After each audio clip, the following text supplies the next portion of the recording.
আসসালামু আলাইকুম দর্শক, আজকে আমি আপনাদেরকে তৈরি করে দেখাবো খুবই সহজ উপায়ে একটি প্যানকেক। এর জন্য আমাদের প্রথমে লাগছে একটি ডিম। এখন এর মধ্যে আমরা 3/4 কাপ সুগার অ্যাড করে দিব এবং একটি হ্যান্ড উইস্কের সাহায্যে খুব ভালোভাবে এটি বিট করতে থাকবো যতক্ষণ না চিনি এটার সাথে মিশে যাচ্ছে। এরপর আমরা নিয়ে নিচ্ছি 1/4 কাপ অয়েল। এখন এই অয়েলটাকে খুব ভালোভাবে হ্যান্ড উইস্কের সাহায্যে মিক্স করে নিতে হবে। এরপর 1 চিমটি লবণটা দেওয়ার পর খুব ভালোভাবে মিশিয়ে নিব। এরপর দিয়ে দিচ্ছি 3/4 কাপ মিল্কটাকেও ভালোভাবে মিশিয়ে নিতে হবে। মিশিয়ে নেওয়া হয়ে গেলে এখন এর মধ্যে দিতে হবে 1/2 টেবিল স্পুন বেকিং পাউডার দেওয়ার পর এখন এটিও খুব ভালোভাবে মিশিয়ে নেব। এরপর এখানে দিয়ে দিচ্ছি 1.5 কাপ ময়দা এমনভাবে আমরা চেলে নেব যাতে কোনো দানা না থাকে এর মধ্যে।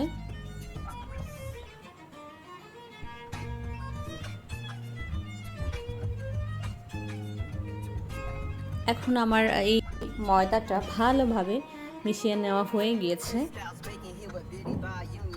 আপনারা দেখতেই পাচ্ছেন খুব সুন্দরভাবে হ্যান্ড উইস্কের সাহায্যে আমি এটাকে বিট করে নিয়েছি। এখন নিয়ে দিচ্ছি 2 or 3 ড্রপস ভ্যানিলা এসেন্স। আপনাদের হাতের কাছে যদি ভ্যানিলা এসেন্স না থাকে আপনারা এর পরিবর্তে এলাচের গুঁড়ো ইউজ করতে পারেন। এখন একটা প্যান গরম করে এর মধ্যে মিডিয়াম আছে আমি একটা রাউন্ড স্পুনের সাহায্যে 1 স্পুন মিশ্রণ আমি এর মধ্যে দিয়ে দিলাম।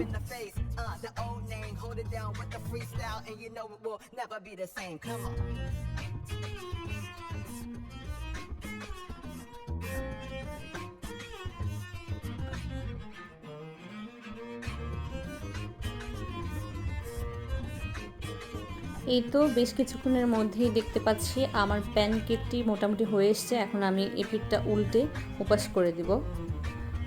দেখতেই পাচ্ছেন কি সুন্দর করে প্যানকেকটি রেডি হয়ে গিয়েছে। দর্শক দেখতেই পাচ্ছেন আমি অনেকগুলি প্যানকেক বানিয়ে নিয়েছি।